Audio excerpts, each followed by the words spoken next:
दोस्तों, आज की इस वीडियो में हम एक ऐसे सवाल पर बात करने जा रहे हैं जो लगभग सभी लोगों के मन में उठता है। और वो सवाल ये है कि आज का विज्ञान रामायण को केवल कुछ हजार वर्ष पुराना मानता है, जबकि सनातन धर्म के शास्त्रों में इसे लाखों वर्ष पहले का बताते हैं। लोगों की समस्या ये है कि वो कंफ्यूज बहुत होते हैं कि किसे सच माने और किसे झूठ। गलती उनकी भी नहीं है, क्योंकि यूट्यूब पर भी बहुत सारे ऐसे लोग आ गए हैं जो अपने आप को शास्त्रों का प्रकांड विद्वान बताकर नई नई कैलकुलेशन और धारणाएं लोगों के सामने रख रहे हैं। वहीं कुछ तो समय से पहले ही परिवर्तन युग चलवा रहे हैं और कल की अवतार को लेकर नई नई भविष्यवाणी कर रहे हैं, जबकि उन्हें पता ही नहीं है कि अभी तो सिर्फ कलयुग का अमृत काल चल रहा है, घोर कलयुग तो आना अभी बाकी है। खैर, ये तो लोगों की पर्सनल समझ पर निर्भर करता है कि वो किसका विश्वास करें और किसका ना करें। चलिए इस वीडियो में हम अपने मेन टॉपिक पर आते हैं। तो दोस्तों, अगर शास्त्रों की माने तो सतयुग 17,28,000 वर्षों का होता है। उसके बाद आता है त्रेता युग जो कि 12,96,000 वर्ष का होता है। उसके बाद द्वापर युग जो कि 8,64,000 वर्ष का होता है। और हम जी रहे हैं कलयुग में जो कि 4,32,000 वर्ष का होता है। अब बात ये आती है कि हम जो ये काल गणना करते हैं वो जीरो से करते हैं, यानी जब ये सृष्टि आरंभ हुई थी। और आज के वैज्ञानिक कभी एक थ्योरी को लेकर आते हैं और फिर जब वो गलत साबित हो जाती है तो दूसरी थ्योरी गढ़ लेते हैं। वैसे आपको बता दूं कि आज सृष्टि को निर्मित हुए कुल लगभग 1,96,8,53,122 वर्ष के आसपास हो चुके हैं। लेकिन वैज्ञानिकों ने काल गणना ईसा के जन्म से निर्धारित कर रखी है। लेकिन जब उन्होंने देखा कि भारत का इतिहास इससे भी पुराना है तो वो दो नई चीजें लेकर आ गए। एक होती है एडी, जिसकी फुल फॉर्म होती है एनो डोमिनी, यानी ईसा के बाद का काल, और दूसरी होती है बीसी, जिसकी फुल फॉर्म होती है बिफोर क्राइस्ट, यानी ईसा से पहले या ईसा पूर्व।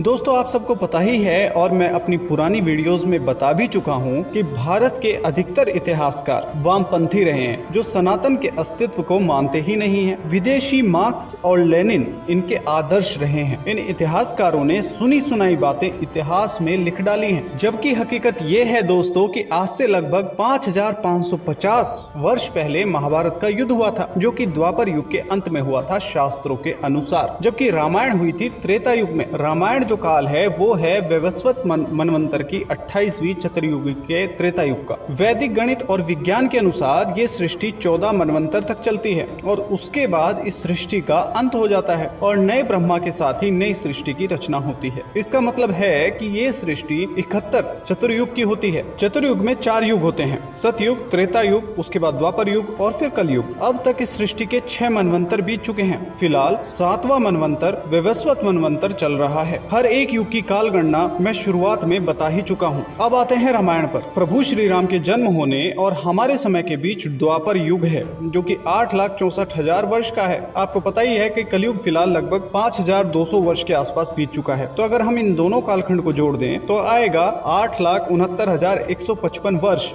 हमारे महान गणितज्ञ और ज्योतिष विज्ञान के विद्वान वराह मिहिर जी ने भी कहा है कि जिस समय युधिष्ठिर राज करते थे उस समय सप्तऋषि मघा नक्षत्र में थे। सप्तऋषि एक नक्षत्र में 100 वर्ष रहते हैं और ये समय चक्र चलता ही रहता है। तब से लेकर अब तक सप्तऋषि 51 चक्र पूरे कर चुके हैं, इसलिए 100 गुना 51 होते हैं 5100 वर्ष लगभग अब तक हुए हैं युधिष्ठिर के राज जब उन्होंने करना शुरू किया था तब से लेके अब तक। और इसके कुछ समय बाद ही कलयुग शुरू हुआ, इसलिए कलयुग को कुल 5155 या 5156 लगभग वर्ष हुए हैं। इस प्रकार कलयुग के बीत चुके 5155 साल और द्वापर युग के 8,64,000 साल को अगर हम जोड़ दे तो आता है 8,69,155 वर्ष। प्रभु श्री राम का जन्म हुआ था त्रेता युग के अंत में। इस तरह से इस कैलकुलेशन के आधार पर कम से कम 9 लाख वर्ष के आसपास श्री राम और रामायण का काल आता है। चलिए आप सबको एक प्रमाण यानी कि एविडेंस देता हूँ। रामायण सुंदरकांड सर्ग 5 श्लोक 12 में महर्षि वाल्मीकि जी लिखते हैं कि जब हनुमान जी वन में श्री राम और लक्ष्मण के पास जाते हैं तब वो सफेद रंग के 4 दांतों वाले हाथी को देखते हैं। दोस्तों, ये जो तस्वीर आप अपने स्क्रीन पर देख पा रहे हैं ये हाथी के जीवाश्म हैं जो सन 1870 में वैज्ञानिकों को मिले थे। कार्बन डेटिंग पद्धति से इनकी आयु लगभग 10 लाख से 50 लाख साल के काल के आसपास निकलती है। दोस्तों, जो शास्त्र सम्मत है वो बातें मैं आपको इस वीडियो में बताने की पूरी कोशिश कर चुका हूँ, लेकिन हो सकता है कि इसमें कुछ छूट गया हो, कुछ त्रुटि हो गई हो। अगर ऐसा है तो नीचे कमेंट बॉक्स में मुझे जरूर बताएं। वीडियो पसंद आई है तो वीडियो को लाइक और शेयर जरूर कर दें। हमारे साथ जुड़े रहने के लिए चैनल को सब्सक्राइब जरूर करें। मिलते हैं अगली वीडियो के साथ, तब तक आप बने रहिए यूट्यूब चैनल अक्षज एंटरटेनमेंट के साथ। खुश रहिए, मुस्कुराते रहिए। जय हिंद, वंदे मातरम।